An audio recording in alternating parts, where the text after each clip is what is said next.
কিছুদিন আগে আমরা সবাই দেখেছি আর.জি. কর হাসপাতালে একজন জুনিয়র ডাক্তারকে নৃশংসভাবে ধর্ষণ এবং তারপরে হত্যা করা হয়।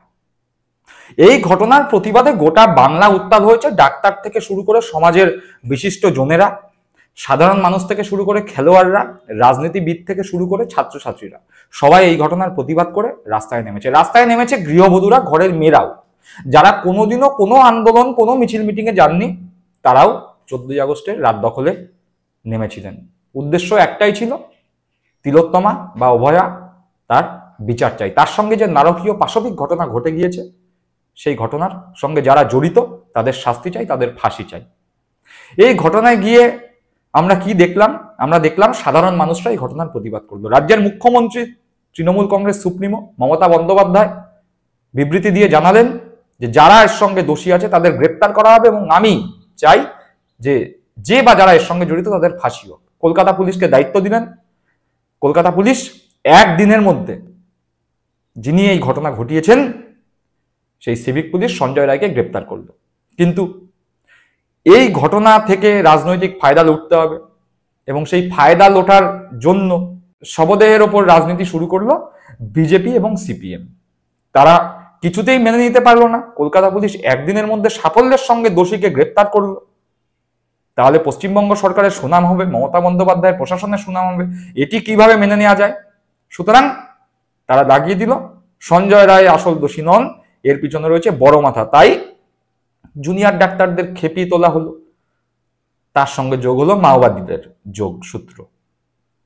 সুতরাং এই আন্দোলন সরাসরি সরকার বিরোধী আন্দোলনে পরিণত হলো এবং এখান থেকে ভোটের রাজনীতির ময়দানে যাতে সুবিধা পাওয়া যায় সেজন্য লাল গেরুয়া সবাই একেবারে উঠে পড়ে লাগলো, যে কোনো ভাবে যেন তেন প্রকারে এখান থেকে রাজনৈতিক ফায়দা তুলতে হবে। আমরা কি দেখলাম? সিপিএম বিজেপির পাতা ফাঁদে পা দিল জুনিয়র ডাক্তারদের একাংশ। তারা রাত দখলের পরে অনশনে গেল, ধর্নায় বসলো, রাত জাগলো।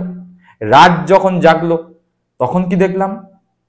অভয়ার দাবিতে নাকি তারা আন্দোলন করছে, অভয়ার বিচারের দাবিতে নাকি তারা আন্দোলন করছে, অভয়ার মা বাবার চোখের জল মোছার জন্য নাকি তারা আন্দোলন করছে। সেই আন্দোলনের নামে কি হচ্ছে? নাচ গান হচ্ছে, কি হচ্ছে? ছবি আঁকার কম্পিটিশন চলছে। আবার শেষ বেলায় হাতে বিরিয়ানির থালা নিয়ে বেশ রসনা তৃপ্তিও চলছে। কেউ কেউ হয়তো আবার খাওয়ার শেষে পেটে হাত বুলিয়ে বেশ জোরে জোরে ঢেকুরও তুলেছে। আর এসব নিয়ে সাধারণ মানুষ তো বুঝতেই পেরে গিয়েছিল যে আলটিমেটলি অভয়ার সঙ্গে যে অত্যাচার হয়েছে, সেই অত্যাচারের দাবিতে যে আন্দোলন শুরু হয়েছিল, সেই আন্দোলন আর বিচারের দাবিতে আন্দোলন নেই। সেই আন্দোলন সম্পূর্ণ হয়ে গেছে একটি রাজনৈতিক আন্দোলনে। সেই কথাই আবার ধ্বনিত হয়েছে তৃণমূল কংগ্রেসের এক বিধায়কের মুখে। সেই বিধায়ক সরাসরি বলেছেন, যারা সিপিএম আর বিজেপির উস্কানিতে এই আন্দোলন করলো তারা আলটিমেটলি আন্দোলনটাকে আন্দোলনের জায়গায় রাখেনি, তারা রাতের বেলা বয়ফ্রেন্ডের সঙ্গে নাচন কোদন করতে ব্যস্ত ছিল। বিচারের দাবি সেখানে গৌণ হয়ে গিয়েছিল। তাদের মুখ্য এবং প্রধান উদ্দেশ্য ছিল রাজনৈতিক, সেটি চরিতার্থ করবার জন্য রাত জাগা, নাচন কোদন, গিটার বাজানো, ছবি আঁকা, বয়ফ্রেন্ডের সঙ্গে সময় কাটানো, খাওয়া দাওয়া সবকিছু চলেছে। আরো ভালো করে বলতে গেলে বলা চলে যে নাচন কোদন, এই যে বিতর্কিত মন্তব্য যা নিয়ে এখন বেশ তর্ক, এই মন্তব্যটি তৃণমূল কংগ্রেসের কোনো বিধায়ক করেননি, করেছেন একজন বিধায়িকা। কে সে? লাভলি মৈত্র। তিনি ঠিক কি বলেছেন একবার শুনে নি।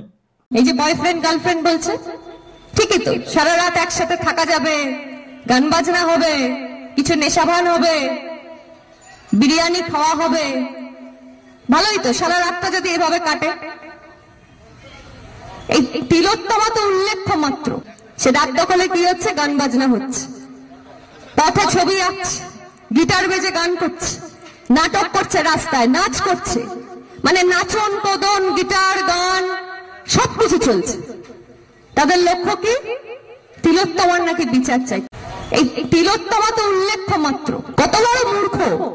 ব্যানারটা যদি করিস নাগরিক সমাজ, তাহলে একটু আলাদা কর। সেই লাল কালো, সেই সিপিএম এর আদল, সেই কমিউনিস্ট মার্ক্সবাদী পার্টি, তাদের আদলে তৈরি করে বলছে নাগরিক সমাজের রাত দখল কর্মসূচি।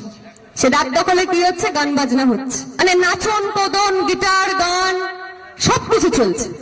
শুনলাম লাভলি মৈত্রের বক্তব্য। লাভলি মৈত্র মাঝে মধ্যেই খবরে আসেন, তিনি যখনই মন্তব্য করেন তখনই কোনো না কোনো বিতর্ক হয়। কিন্তু এইবার তিনি যেই মন্তব্য করেছেন সেটি অনেকের কাছেই মনে হয়েছে যথেষ্ট কুরুচিপূর্ণ।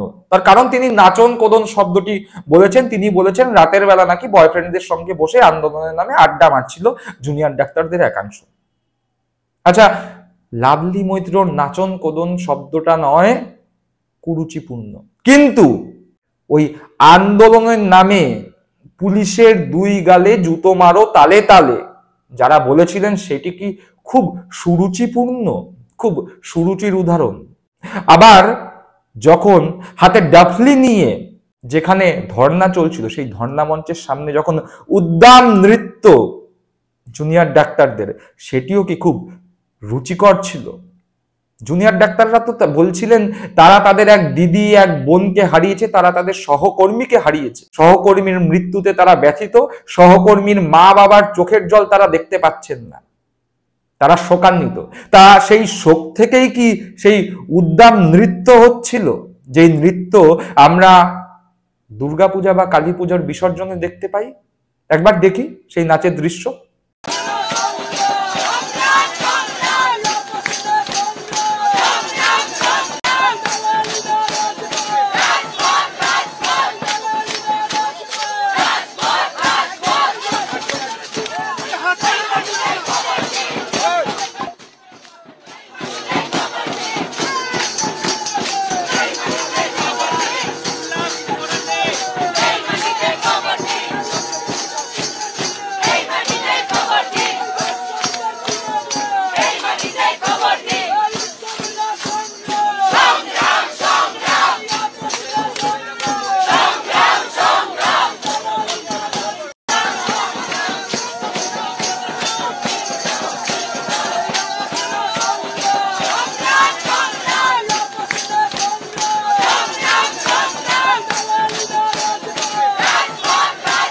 দেখলাম সেই নাচের দৃশ্য। আর আপনারা তো মোটামুটি ভাবে সকলেই টিভির পর্দায় খবরের কাগজে দেখেছেন কি ধরনের মেনু সেই ধর্ণা মঞ্চের সার্ভ হয়েছিল। বিরিয়ানি, চা, কফি, মিষ্টি, কোল্ড ড্রিঙ্কস, সফট ড্রিঙ্কস সবই তো ছিল সেখানে।